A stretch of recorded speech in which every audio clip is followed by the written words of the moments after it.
now joined by our guest, Joel Ochieng, who is the program leader, agricultural biotechnology at the University of Nairobi. Thank you very much for coming, Mr. Ochieng. The government lifting and that ban on the open cultivation of GMOs. Before even you tell me what the import of that decision is, how did we get there in the first place? Well, what triggered that ban?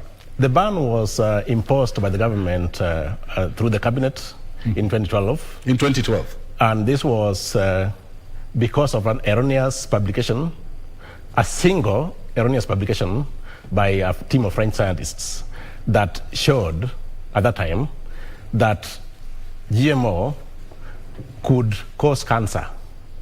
But a rejoinder to that, and it's important to explain to Kenyans, was that Janice Seralini, the main author of the publication, has been misunderstood. And I'm very sad that people cannot read basic English.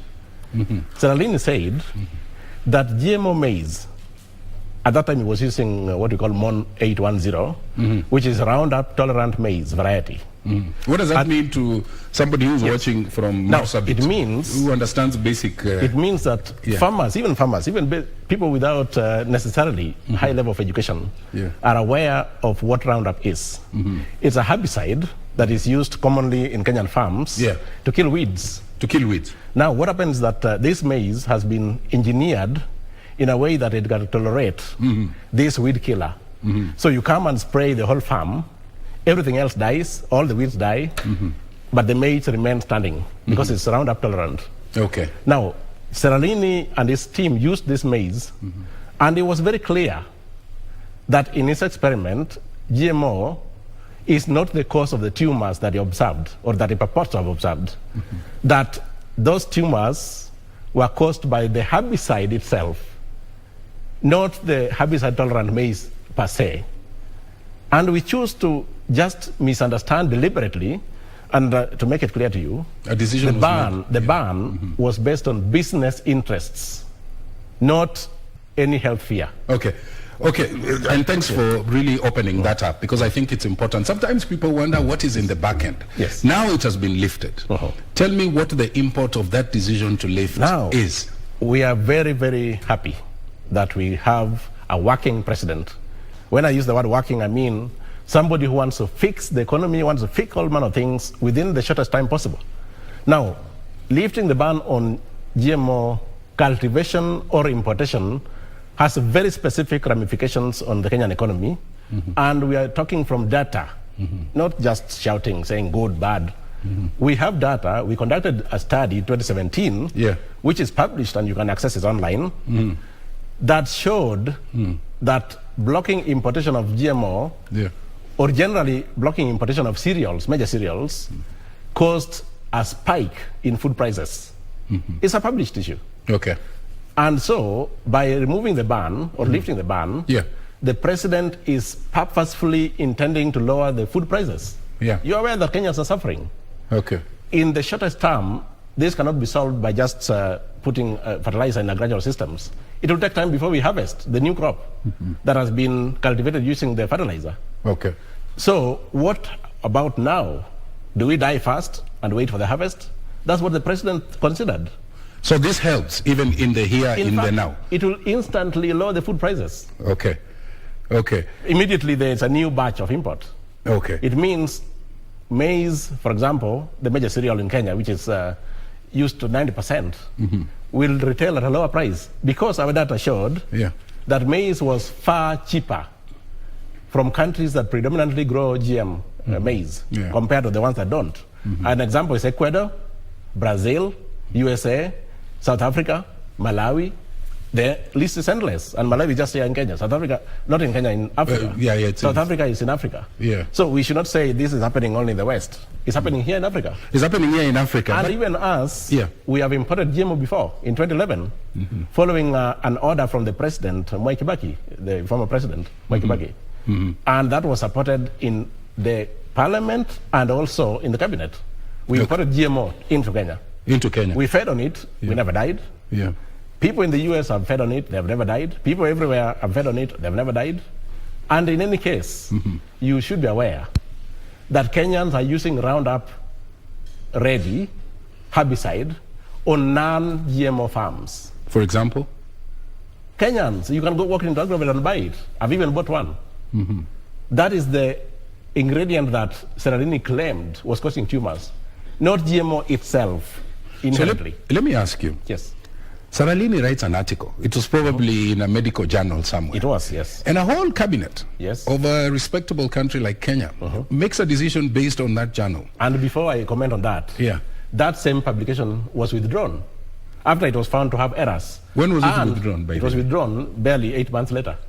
Barely 8 months later? Yes. And the most important thing, Seralini has published another one in 2015 in a more prestigious journal clarifying that the one that led to our putting of a ban was erroneously resulting from contamination in the feed. Environmental contamination of the feed. Fine. The decision has been made. And they ratified at cabinet level. So in terms of food security, what does it say? Now, first thing, using, for example, BT maize, that is one of the varieties of GM maize. You know, the GMO is not just one thing. There are several formulations. So the BT one is made from a natural bacterium that lives in the soil, that we eat in our vegetables, that even our ladies who have some cravings for rocks use all the time. This bacterium is in your tummy right now as you talk. You don't die out of that. And so it's what they call the good bacteria. Yes, it's the good bacterium. The one that's also found in milk that has fermented. No, not really. Not really. That's different. But it's a family of the it good falls bacteria. Under that class of good bacteria. So BT maize is made from that. And what happens is that when you grow BT maize, it protects the maize from insect borers, the one causing aflatoxin. Maybe you didn't know that. When the stem borers venture into the maize kernel or the cob, they open it up for fungal infection. And so you get aflatoxin much, much easily than if it's not affected. And stem borers result up to 60% losses to farmers. So we are looking at food security, we are looking at food safety. Both security and safety. Yes, food security. Of course, food security means safety, availability, affordability, products, all manner of things. Tell me, yes. I know there is the National Biosafety Authority. We do have it, yes. Okay, and we know its role of regulation. Now, before we go there, the Kenyans, I need to tell them that GM ingredient of any type, whether it's maize or anything else, is clearly labeled by our laws, the labeling regulations. Which is part of the Biosafety Act 2019, 209. Labeling regulation is one of them. There are 4 regulations that operationalize the act. Now, the labeling regulation defines that you must label GM products of any type and from anywhere, so that Kenyans can have informed choice. They can decide whether I want to consume GMO, which is very safe, or no, I don't want it, for whatever reasons, and you take the other one. Yes, just like yogurt, we have Delamere and others. You can choose the one you want. So you're not going to be imposed. It's not going to be imposed on you that you must take this one. Yes. So what about the things that we're importing? How safe are they? What things? Because we're opening up that space, isn't it? Yes. So now scientists prepare certain things using international protocol. So GMO that has been made by somebody in Brazil, an expert like myself, should be equally as safe as the one we make here. And the reason is that we have international protocol of doing it. So just like when you import a vehicle from Japan, it has to be inspected at the port of origin. And the JIAA is recognized in Kenya as equally competent, and so they don't have to inspect it here. So when Brazil exports maize to Kenya, which is a GM ingredient, or which has whatever level of GM ingredient, they have a competent authority like ours. And if you want, we can test it again. There's no problem. So safety is assured. Safety is assured. I asked that because... And we have an authority that is earning salaries the whole year around.